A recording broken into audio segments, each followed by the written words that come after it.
កុំភ្លេចទៅទស្សនាបានទាំងអស់គ្នាណាបងប្អូនសមត្ថត្រីរដូវប្រាំងគឺនឹងចាប់ផ្ដើមនៅថ្ងៃទី21ខែមីនាឆ្នាំ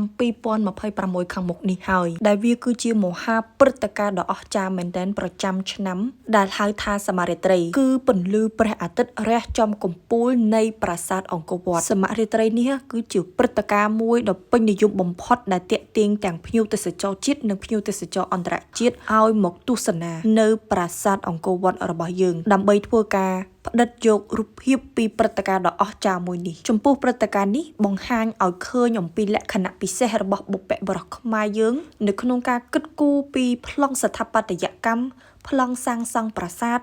ការរៀបចំនៅដីធ្លីការគន់គូរតាមគណិតវិទ្យាការគិតគូរពីដំណើរតារាសាស្ត្ររួមផ្សំជាមួយនឹងជំនឿដែលវាបង្កើតបានជាបាតុភូតរះចំកំពូលកណ្ដាលនៃប្រាសាទអង្គរវត្តនេះកើតឡើងអញ្ចឹងនៅពេលដែលមានភ្ញៀវទេសចរមកទស្សនាកាន់តែច្រើនធ្វើឲ្យវិស័យទេសចរកម្ពុជាកាន់តែមានការរីកចម្រើនកាន់តែប្រសើរថែមទៀតផងហើយបងប្អូនប្រជាពលរដ្ឋដែលជាអាជីវករនៅក្នុងខេត្តសៀមរាបក៏ពួកគាត់អាចរកបានចំណូលច្រើនពីការលក់ដូរពីអាជីវកម្មរបស់គាត់ផងដែរអញ្ចឹងអាស្រ័យដោយបានជម្រាបជូនខាងលើនេះបងប្អូនទាំងអស់គ្នាកុំភ្លេចទៅទស្សនាទាំងអស់គ្នានៅក្នុងខេត្តសៀមរាបដែលចាប់ផ្ដើមឡើងនៅថ្ងៃទី